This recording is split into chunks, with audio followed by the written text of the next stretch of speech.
On July the 6th, 2001, I remember it like it was yesterday, I had a visiting delegation of intelligence officers from the Middle East. Kofor Black came, along with the chief of operations for the Osama bin Laden group. And they sit down and Kofor starts and he says, something terrible is going to happen. We're picking up chatter with code words. Where were you Yeah. when 9/11 happened? I was at CIA headquarters. You know, the story's kind of quaint now after all these years and all that has happened over the course of all these years. On the morning of 9/11, I was supposed to go to the White House with Kofor Black, who was the director of the CIA's Counterterrorism Center. We had a meeting scheduled with Condoleezza Rice, who was the national security advisor at the time, on an issue related to Greek terrorism. And so I got a call at my desk saying that the driver was ready to take us down to the White House. So I walked over to Kofor's office to tell him that the driver was ready.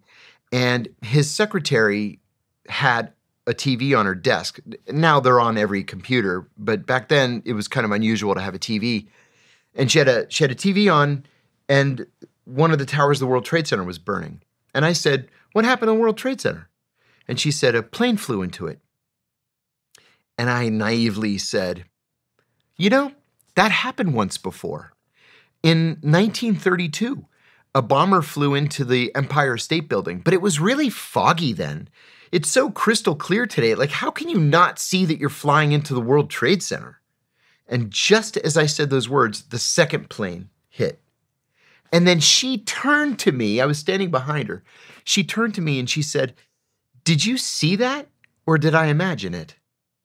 And I ran back to my office and I said, "Guys, 2 planes just hit both towers of the World Trade Center. I think we're under attack." So everybody ran back up to the front office. Now, Kofor's office had TVs mounted above the door, like CNN, MSNBC, Fox, BBC, Russian, Iranian, whatever, Chinese. And they were all starting to switch over to a live feed. Silence. And I mean, there were, 150, 200 people just standing there staring at the TVs in silence. And then finally somebody shouts, "Will somebody please lead?"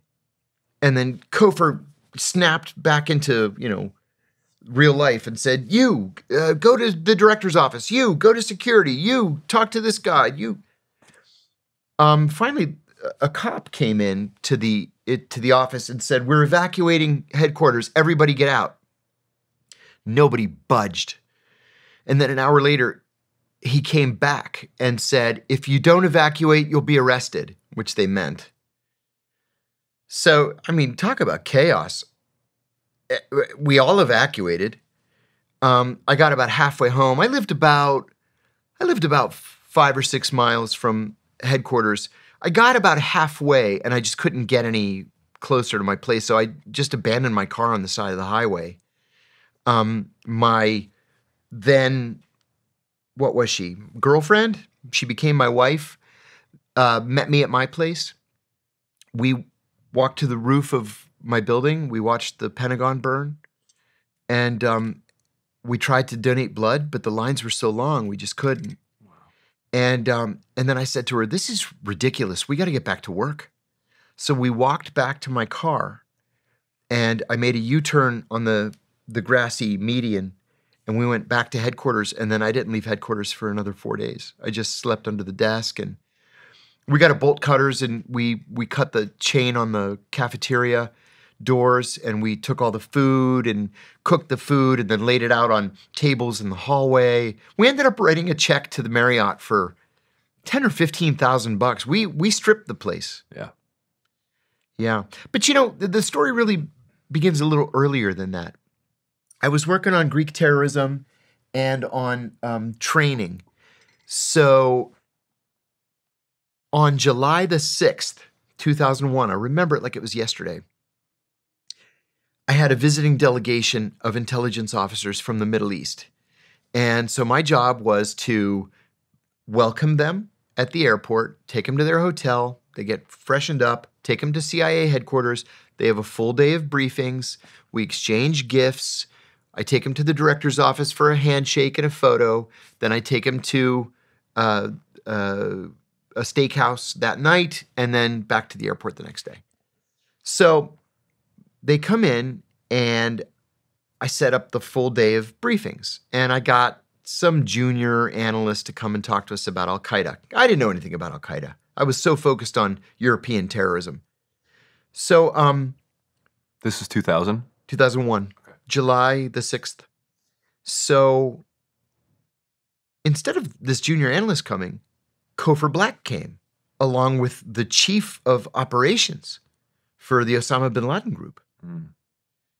And I was like, oh, I said, Cofer. I said, gentlemen, this is Ambassador Cofer Black. He's the director of counterterrorism for the CIA, and this is our chief of operations for the Osama bin Laden group.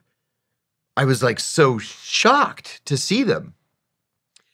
And they sit down, and Cofer starts, and he says, something terrible is going to happen. We don't know exactly what, and we don't know where, but we know it's going to be something on a scale that we've never seen before. He said, we're picking up chatter with code words for a massive attack. The honey salesman is coming with great quantities of honey. There's going to be a massive wedding. There's going to be a great soccer match. They're all codes for an attack. He said, we're hearing Al-Qaeda camp commanders talking to their students, and they're crying on the phone and saying, I'll see you in paradise. So he said, I beg you, gentlemen, if you have any sources inside Al-Qaeda, please help us. They all just sat there because they weren't focused on Al-Qaeda either. Right. So at the end of the day, I took him back to the hotel. There were a few hours we had before dinner, and I went back to Cofer's office to thank him. And I said, Cofer, I got to ask you, was that just for their benefit, or were you serious? He said, oh, I'm deadly serious. He said, something terrible is going to happen. I said, that briefing scared the hell out of me. Well, that was July 6th, September 11th. It happens. And I said to there was a guy I sat next to, a really great guy. I said, this is what he was talking about in July. This is it. The thing is we never expected it to happen here. We expected maybe another American embassy someplace, a U.S. military base, a hijacking. We didn't expect they would attack us right here. But they did. And so literally everything changed that day, and it's never returned to the pre-9/11 way of life. What's up, guys? Thank you so much for taking the time to watch the interview. As you could probably tell, this is a brand new channel. So if you got anything out of this at all, please like the video, leave me a comment, tell me what you thought, tell me who you'd like to see on the show. I see every like, I read every comment, and I appreciate all of it, especially in the beginning, because as you know, that kind of support goes a long way on these platforms. So most importantly, I have some awesome guests coming up in the future for interviews. So please subscribe to the channel so you don't miss any of them. But again, thank you for your time. Appreciate the support, and hope to see you again soon.